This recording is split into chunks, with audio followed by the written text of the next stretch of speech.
Olá, a indústria de confecção movimenta mais de 203 bilhões de reais anualmente no país e cerca de 62% dos trabalhadores autônomos dessa indústria ainda atuam de forma informal.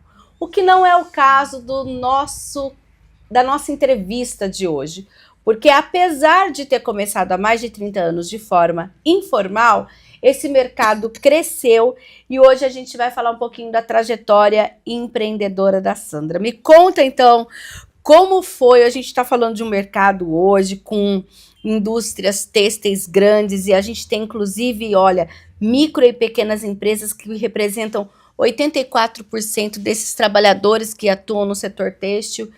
Mas um pouco antes de ser essa indústria, me fala desse início, desse mercado informal, de uma história que começa, para quem conhece Campinas, na Feira Hippie. Foi. A nossa história começou na Feira Hippie. Eu e meu marido, na época namorados, né? A gente começou com uma banquinha na Feira Hippie, quando ela era na Praça Carlos Gomes. Nós vendíamos camiseta. Fazíamos a camiseta, personalizávamos ela em casa. Tá. A gente tinha uma estamparia, um silkscreen, né? Sim. E foi ali que começou tudo. E na época eram que temas? Você lembra? Eram camisetas divertidas. Sim. Eram camisetas de frases, de desenhos, estampas. A gente pegava estampas de quadro e fazia elas divertidas, mudava o layout delas. Então era uma fase muito gostosa. E tudo informal, né? Tudo informal. Mas em que momento que vocês perceberam que era possível ampliar? Em que momento vocês deixam de ser expositores na Feira Hippie, ainda lá naquela década de 90, Sim. e passam a ser lojistas e pensar, vamos ter uma confecção? Aí teve um momento que foi de repente, né? Em frente à Praça Carlos Gomes vagou um ponto comercial e ali com muito suor a gente conseguiu. Na época ainda se cobrava pontos, cobrava luvas, né? Vendemos o que a gente tinha e montamos a Ironia Dance. Mas no começo já era Ironia Dance ou foram as camisetas que primeiro foram vendidas lá? A gente iniciou a loja como Ironia, Tá. que vendia as camisetas divertidas e também a parte de modinha. Tá. Então ali começou com camiseta e modinha. E que momento, então, você percebeu que tinha esse mercado para vender produtos para dança? E, nesse caso, vocês começaram a confeccionar esses produtos ou você buscava e só vendia? Não, a nossa essência sempre foi fabricação. Tá. Então, tudo que a gente vendia na loja, ele era tudo fabricação nossa. Tinha um pouquinho, assim, de coisas compradas, né, revendia, mas quase que 90% era produtos de fabricação nossa. E essa transição, então, para vender produtos para dança? A parte de dança, como foi? A gente tinha na Irmã Serafina, na parte de cima, na César Berrenbach, tinha a lojinha do artista. Uma loja bem antiga, muitos e muitos anos. E era uma referência para Campinas. E teve um momento que eles resolveram que não iriam mais trabalhar. Então, estariam passando o ponto. No que eles falaram de passar o ponto, a gente falou, opa, vamos mudar, vamos segmentar, né? Vamos acrescentar mais um segmento.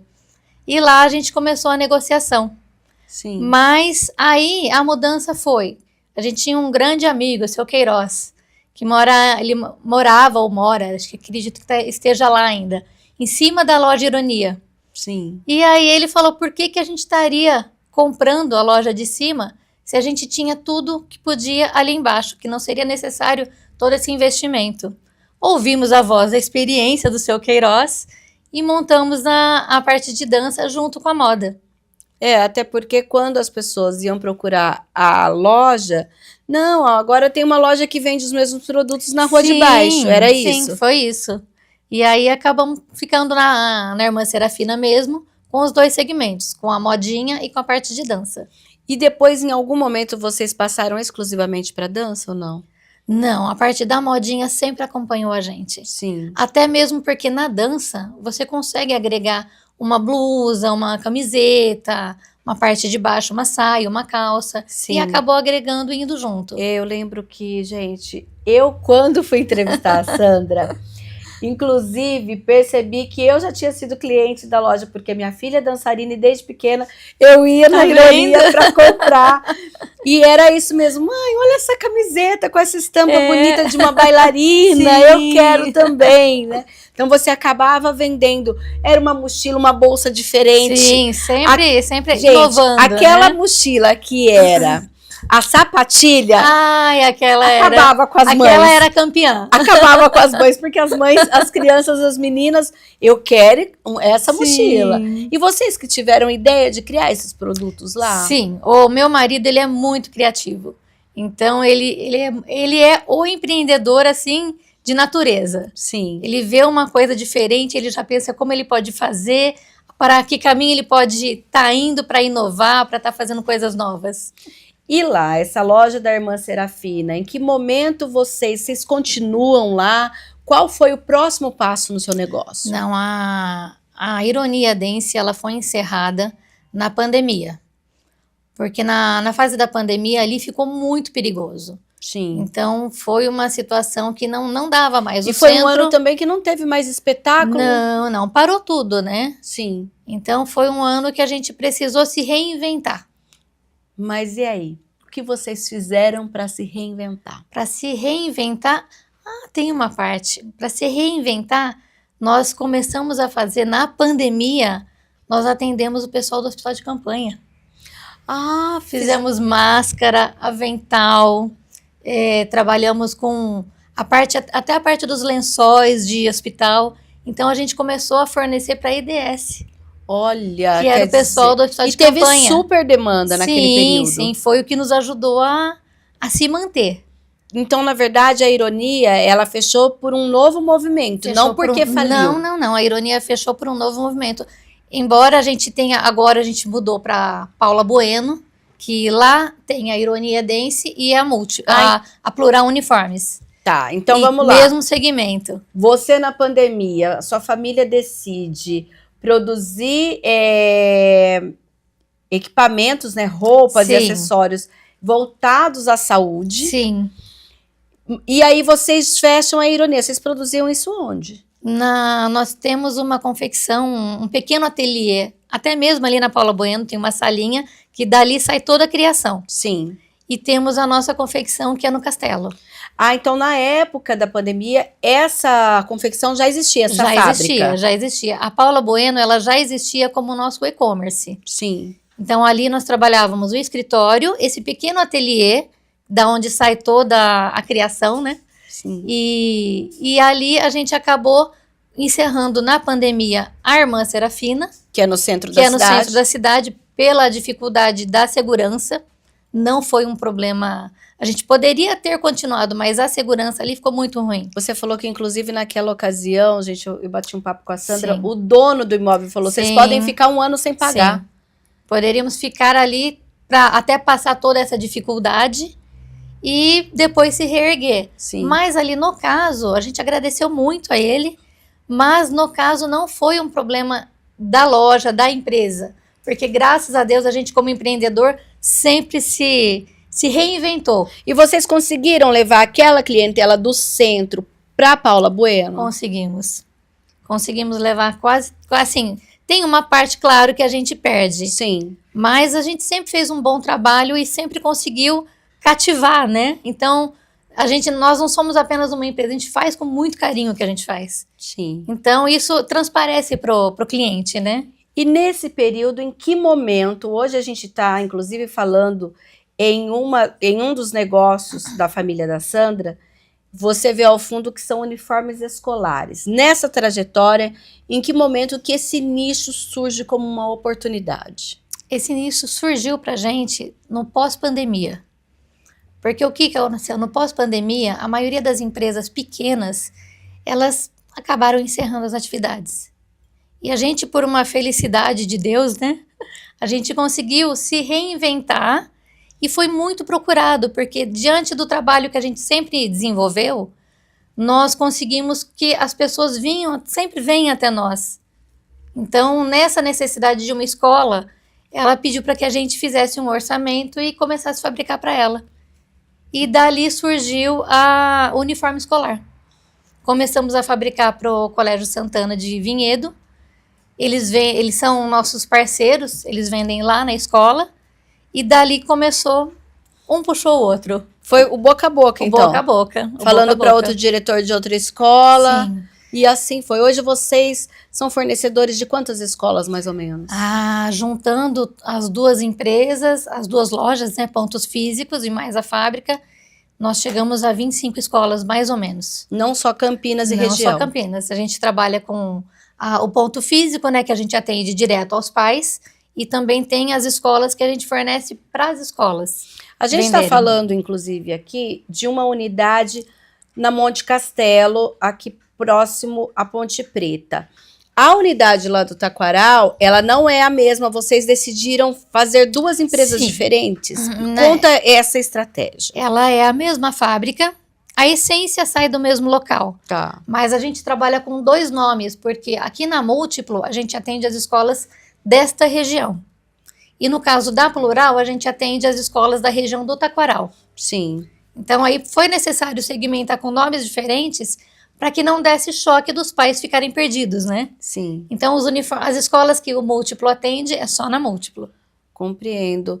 E como foi para vocês, então, essa estratégia de pensar, a gente está há muitos anos no centro, temos uma unidade no Taquaral, vamos concentrar no Taquaral. Isso a fábrica funcionando lá no Castelo. Sim, a fábrica no Castelo. Aí agora vamos para Monte Castelo, que é na Ponte Preta. Como que é feita essa estratégia?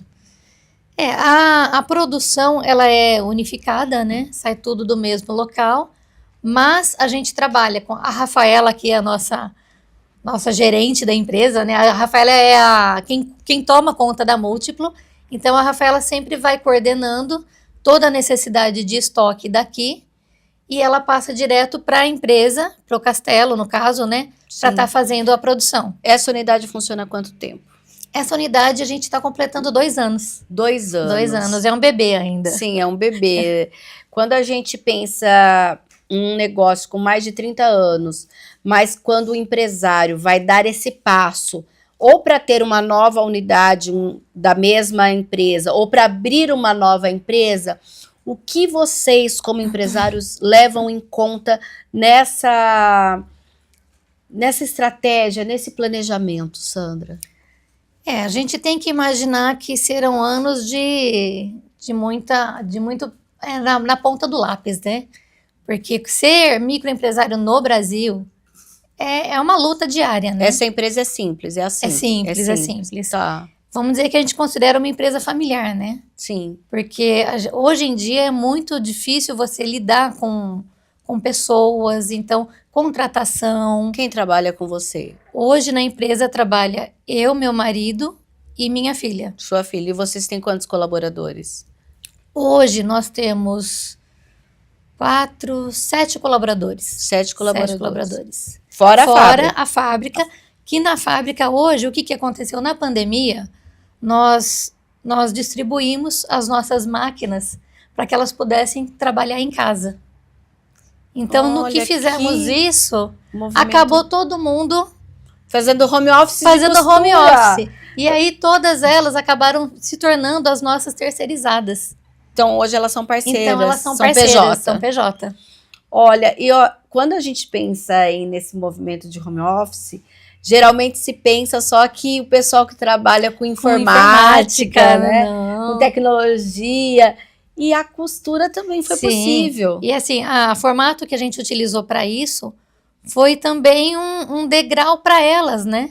Para que elas conseguissem ser autônomas. Sim. Porque até para as meninas, para as costureiras, é complicado para adquirir o maquinário. Então, as nossas máquinas foram o pontapé para elas conseguirem se tornar autônomas. Mas aí elas têm exclusividade ou não? Elas podem fazer outras coisas além de você? Elas podem fazer outras coisas. Pode fazer outras coisas. Hoje elas são autônomas, elas têm o nosso trabalho, né? Sim. Que já é uma parceria de longa data. É por demanda. Tem que produzir X uniformes. Isso. E aí elas nos atendem e também atendem aos clientes delas. Olha, que legal. Nós transformamos em outras empreendedoras, né? E como foi isso para vocês? Vocês viram, se a gente pensar em várias estratégias, o e-commerce se torna base, as costureiras não perdem o emprego e começam a trabalhar em casa para conseguir produzir esses uniformes. Como tudo parece que foi não pensado, vocês tiveram a ideia na hora dependendo do que estava acontecendo. Como é isso? Fala assim que o pequeno empresário ele tem que se reinventar a cada dia. Então, por mais que a gente tenha um planejamento, o planejamento às vezes ele vai acontecendo, né? Sim. Então, pela força da necessidade, as coisas vão se desenvolvendo. Sim. Existe, claro, sempre um objetivo, mas esse objetivo nem sempre ele vai tão reto, né? É verdade. A gente vai se organizando e ele vai acontecendo. Essa unidade que tem 2 anos, quando vocês fazem uma prospecção de, olha, vamos ter uma loja com tantos metros, vai ser assim, em quanto tempo vocês pensam nesse planejamento dela, do retorno financeiro, dela se auto-pagar, digamos assim, ou aqui com o uniforme, isso é muito mais fácil? Não, com o uniforme, o início de toda a parceria com o colégio é mais difícil. Porque você não sabe a demanda. Você ainda não conhece a demanda do seu cliente. Sim. Então, é assim, no mínimo 3 anos você só investe. 3 anos de investimento. 3 anos é investimento.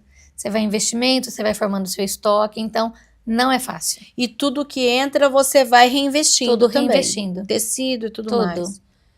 Então, são 3 anos, no mínimo, que a gente sabe que é só suor e lágrimas. Inclusive, você mencionou algo bem interessante, que de uma escola, outra escola os procuram. De toda forma, quem faz essa captação? É você? Ou não, olha, meu marido, é o meu filho, somos nós. Como vocês dividem esse trabalho hoje? O meu marido, ele é criação e fábrica. Tá. A minha filha, ela trabalha no administrativo e adora uma criação também. Então, ela segue o pai. Certo. E eu sou comercial. Você é comercial. Eu sou comercial. Você é essa linha de frente. Sim. Vai nas escolas e faz... Normalmente, eu faço as visitas às escolas. Eu tô sempre... Eu gosto de estar trabalhando ali corpo a corpo, né? Sim, Então, sim. sempre visitando as escolas. Nós somos procurados, graças a Deus, pelo bom trabalho. Então, a gente é muito procurado. Então, a Rafaela é a nossa linha de frente aqui na Múltiplo. Então, o pessoal vem aqui, ela agenda as visitas e assim legal. A gente segue. E o e-commerce? O e-commerce, ele está caminhando junto, tá em paralelo Pra com a escola, porta. ele funciona bem ou não? Os pais ainda são resistentes a comprar pelo e-commerce. Isso tá caminhando, eu espero que em algum momento ele abra um pouco mais. Mas aquela questão de experimentar o uniforme, né? Os pais gostam daquela coisa física, do atendimento, do vir até aqui, olhar a qualidade do produto. Então, os pais ainda não chegaram nessa fase do e-commerce. Tá caminhando. Eu não sei se vocês já viram aí, a gente tem umas imagens captadas aqui pelo nosso cinegrafista, o Junqueira, dessa unidade. E tem um cantinho que parece que já tem roupa de dança. Quer dizer que aquela coisinha do início também acompanha esse ambiente que você pensa que é só uniforme escolar. Me conta por que tem uma arara, tem aí uma salinha de dança. Essa é a nossa essência, né? A essência da dança vai caminhar com a gente sempre. Então, a maioria das escolinhas tem um balézinho, né? Sim. Então, a gente traz junto para continuar com o nosso produto do coração, né? Sim, olha, a escola vai ter o balé, já sai aqui com a roupinha para fazer o balé. E geralmente para as crianças pequenas. Sim, sempre pro Baby Class. Baby Class. Aqui a gente focou no Baby Class. E esses mais de 30 anos, né? Com certeza muita luta, muita resiliência, muito se reinventar. Sim. O que você diria para quem está assistindo e muitas vezes pensa, olha, eu acho que não vai dar, eu faço ali as minhas camisetas na estamparia da minha casa, estou lançando até uma coleção, mas ainda não sou visto, não sou vista. O que você diria para essa pessoa, Sandra? Olha, ser empreendedor não é fácil. Tem que ser por amor. Se você não gostar, não é difícil você manter, porque não é fácil. A escala aqui é 7x0. 7x0. Não tem aquela coisa de hora para trabalhar, hora para... Tem que ser por amor.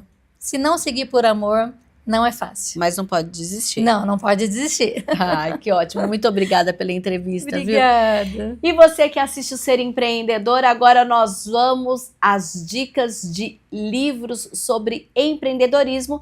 E no próximo bloco temos mais uma história inspiradora. E já que estamos falando em confecção, o primeiro livro é Costuras, Tecendo Relações para Empreender e Inovar.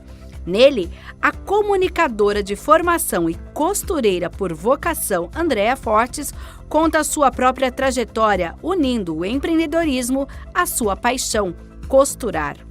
Costurar e empreender, o universo da confecção. O livro traz o que é essencial para quem quer iniciar um negócio na área industrial. Nele, os autores Antônia Neuza Mendes e Paulo de Tarso abordam o mercado de confecções brasileiro, as máquinas indicadas e técnicas de montagem de peças. Unboxing negócios de moda, empreendedorismo, planejamento e gestão. O livro aprofunda-se em operações, marketing e finanças, ensinando como adaptar modelos de gestão para lidar com a alta complexidade de fabricar variantes de produtos, com tamanhos, cores e logotipos variados.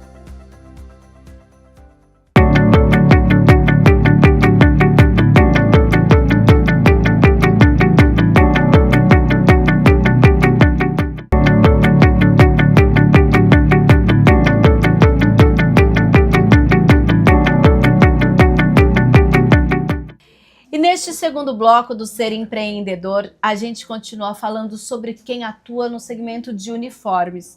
Mas esse nicho é diferente, é o corporativo.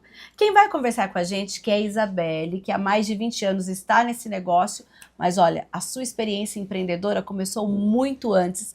Isabelle, conta para nós qual foi então o seu primeiro negócio. Meu primeiro negócio começou quando eu tinha 30 anos.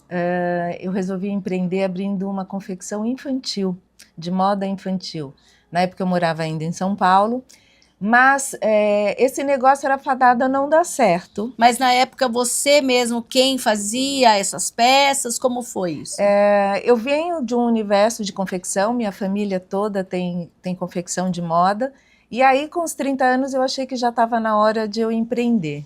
E aí, com isso, eu juntei a minha experiência do varejo e da moda feminina e, por que não, empreender com a Fato Moda em Uniformes. Isso lá em São Paulo ainda? Foi quando eu mudei para Campinas, eu resolvi empreender aqui, já montar minha empresa na cidade.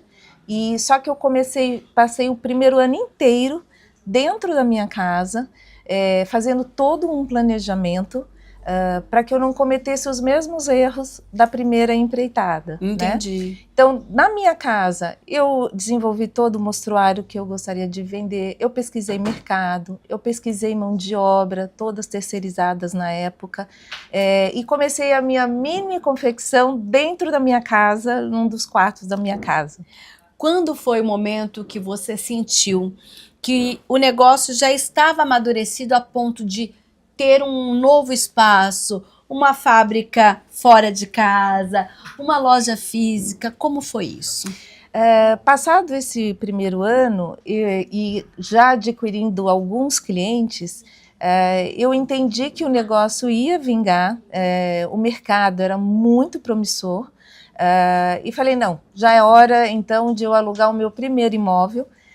Foi um imóvel muito pequenininho, contratei a minha primeira colaboradora, uma costureira maravilhosa, até hoje eu tenho ela aí como aqui no coração, e aí comecei. Então fui para um imóvel pequeno, contratei a primeira, depois fui contratando a segunda, a terceira, ainda nesse espaço menor, mas já abraçando o mercado nesse momento só de Campinas. Sim, mas aí olha só o desafio.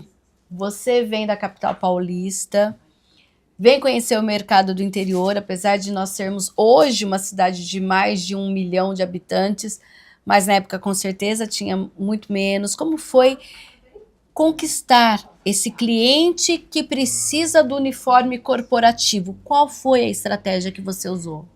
Eu tinha uma estratégia muito clara. Eu precisava trazer para a cidade de Campinas, isso há 22 anos, 23 anos atrás, alguma coisa diferente do que já existia aqui. Então, o meu slogan na época, que a minha entrada para os clientes era, eu ia oferecer um uniforme corporativo, mas com uma pegada de moda. Então, tirar aquela rigidez do uniforme corporativo e trazer todo o meu conhecimento que eu adquiri num varejo de moda para o uniforme. Então, eu desenvolvi modelos muito diferenciados na época e essa era a pegada de entrada com os clientes. Mas como você fazia? Você participou de alguma feira para esse tipo de mercado? Até porque a gente está falando em 20 e poucos anos atrás que não tínhamos, por exemplo, hoje a facilidade da internet. Sim, sim. Era muito no presencial, grande parte no presencial, inclusive. Sim. Como você, a Isabelle, a empresária Isabelle, apresentou o seu negócio naquele momento? Antes de apresentar, eu visitei muita empresa de vários segmentos e avaliava pessoalmente os uniformes. Porque a pesquisa naquela época, como você bem disse agora, era muito rasa, né? Não tinha tanto conhecimento na internet e WhatsApp, Instagram. Então, eu visitava pessoalmente as empresas, classificava segmentos por semana. Você já via o uniforme que aqueles funcionários estavam usando, os colaboradores, e já pensava em o que você poderia oferecer. Exato. Em cima daquela realidade, que geralmente, naquele momento, com certeza, aquela empresa estava tendo alguma insatisfação. Sim. Uma coisa que é bem interessante, como eu trabalhei muitos anos com mulheres, vendendo para mulheres, e quem decide o uniforme inicialmente são mulheres, esse conhecimento do feminino eu já tinha muito apurado. Então, assim, ir nas empresas, ver aqueles uniformes, ver o que eu poderia sugerir de diferente e a abordagem correta para os profissionais que escolhessem esse uniforme, foi de fato um divisor e foi de fato uma coisa que preencheu muito, facilitou muito, aliás, para que eu pudesse ter acesso a essas mulheres decisoras que comprariam esses uniformes, essa linha nova. Sim. E a partir disso, então, você ainda estava naquele espaço menor, com uma confecção pequena. Quando foi a virada de chave para que o seu negócio expandisse?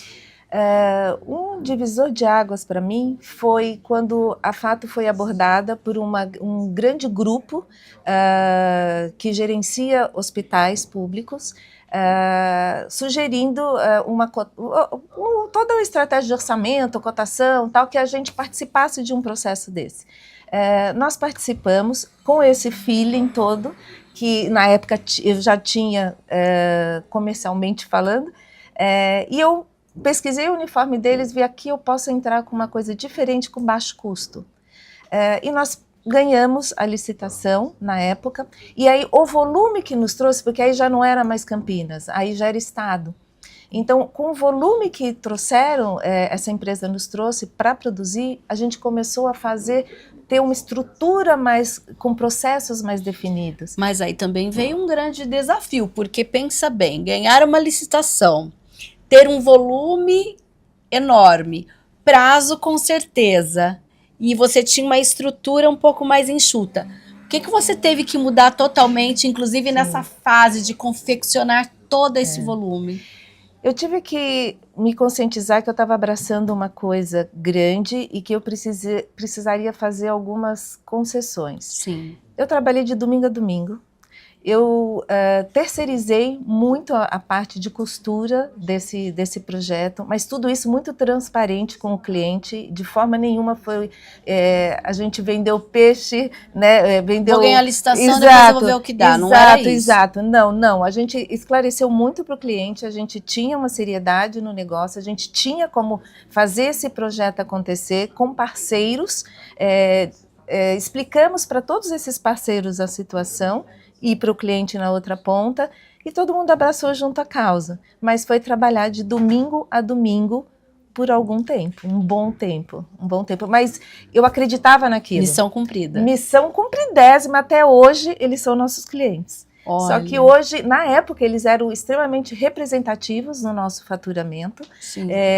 Hoje eles são mais um cliente. Olha, isso é super importante, porque nessa trajetória, digamos assim, você depois teve que também fazer outras estratégias para não ficar economicamente dependente apenas de um cliente. Como foi isso?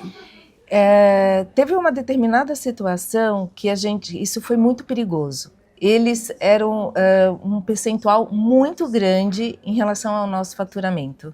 E nós tivemos, graças a Deus, nós entendemos isso muito rápido e criamos outras estratégias de vendas para outros tamanhos de cliente. Então, o que a gente entendeu na época?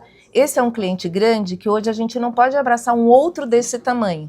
Então, vamos ter vários médios e vários pequenos que a gente vai poder atender esses menores, enquanto a gente se estrutura de uma forma mais segura para acrescentar outros grandes. Sim. Então, a estratégia foi pegar clientes menores que a gente não teria que não solicitava tanto a gente, mas que a soma desses clientes começava a ter um percentual mais significativo do que só aquele grande. Compreendo. Né? E isso foi, lógico, isso não foi fácil, isso foi com muita luta. E esses clientes pequenos, eles eram Campinas ou também vocês fizeram essa dispersão para o estado todo ou até para fora do estado?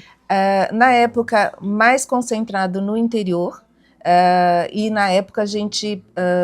Por que a gente pensou ainda no interior? Porque eu ainda era o comercial da minha empresa sozinha. Então, eu fazia parte de gestão, eu fazia parte de venda, eu fazia parte de entrega dos uniformes. Eu presa. Eu presa. Passada essa fase, a gente começou a encorpar muito. Então, a gente começou a contratar mais pessoas, e isso foi mais sustentável para que eu pudesse seguir com os demais clientes, né? E aí sim, a gente sentiu a necessidade de já sair daquele espaço. Então, a gente já estava contratando mais colaboradores, a gente já precisava de um espaço maior, e quando a gente fez essa mudança aí para esse imóvel que nós estamos, então a gente saiu de um espaço de 150 metros para um espaço hoje de quase 800 metros quadrados. Sim. E aqui funciona a confecção também? Aqui sim, na parte interna tem a fabricação nossa, mas a parte de costura, a gente tem aqui dentro duas fases. A fase 1, que é a parte de corte, de separação, para que envie para as nossas oficinas. Hoje nós temos 35 facções costurando para nós. E aí a parte 3 é quando volta dessas facções para o acabamento, controle de qualidade, que a gente faz questão que seja aqui internamente. Quando você fala nessas facções, são pessoas jurídicas, costureiras, que fazem lá no ambiente delas, é isso? Isso, são MEIs que trabalham para produzir, para que a gente Mas possa... tudo já sai cortado daqui? Tudo, todo o início e o fim é aqui para a gente manter o controle de qualidade da nossa marca. O fim é revisão, controle de qualidade das costuras, passadoria, embalagem e expedição para os nossos clientes, que aí hoje sim a gente atende o Brasil todo. A Fato está assim, alcançando de norte a sul, de fato, praticamente todos os estados a gente fornece os nossos uniformes. Sim, como hoje você que dizia, olha, lá no início eu batia na porta das empresas, eu analisava os uniformes, e hoje, em tempos de internet, em tempos em que a sua empresa chega de norte a sul desse país, qual é a estratégia diante de tantas facilidades, mas que o convencimento precisa ser o mesmo? Sim. Hoje a gente tem uma equipe muito mais estruturada, a gente tem uma equipe de marketing, a gente tem uma equipe comercial. Então, trabalhamos sempre muito juntos, o comercial com o marketing, para saber as estratégias que a gente vai ter. Então, hoje é Instagram, LinkedIn, Facebook, e-mail marketing, WhatsApp Business.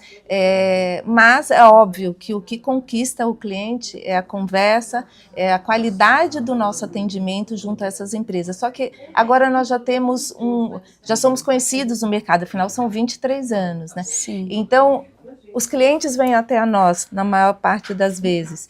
E quando chegam, a gente já encanta com todo esse conhecimento que a gente tem, é um know-how de muito tempo, né? Sim. E aí a gente atende todos os segmentos, mesmo a grande parte dos segmentos da empresa. Então, a parte de saúde, a parte hospitalar, a parte profissional das empresas com muitos colaboradores que vestem o uniforme administrativo, né? Sim. Aí a gente consegue pegar um bom leque. Isabelle, toda essa trajetória empreendedora, quer dizer, com certeza você resumiu o que vale ou valeu mais a pena quando você faz toda essa viagem ao tempo. Olha, eu concluo falando que um planejamento estratégico é fundamental para que um negócio dê certo. Mas mais fundamental ainda é a paixão pelo que se faz. Eu tenho uma paixão enorme pelo meu negócio e eu tenho muita responsabilidade porque hoje muitas famílias dependem da nossa empresa. Você tem quantos colaboradores hoje? Aqui dentro eu tenho 35 e as oficinas, né, as facções externas são mais 35. Sim. Então são praticamente 70 famílias que dependem do nosso trabalho. Então a gente tem que fazer um trabalho com muita coerência, muita responsabilidade, para que seja uma empresa sustentável a longo prazo e que a gente possa continuar aí encantando muitas e muitas empresas. Muito obrigada por compartilhar a sua história com a gente. Muito obrigada a vocês por nos visitarem. E o Ser Empreendedor fica por aqui toda semana trazendo uma história inspiradora, histórias inspiradoras, como a que você viu do primeiro bloco da Sandra, agora da Isabelle. 5h15 da tarde, todo domingo tem estreia aqui. E você, claro, pode acompanhar os outros programas que estão na playlist do youtube.com/TV Câmara Campinas e também agora no portal da TV Câmara Campinas, que é tvcamaracampinas.com.br. Até um próximo Ser Empreendedor.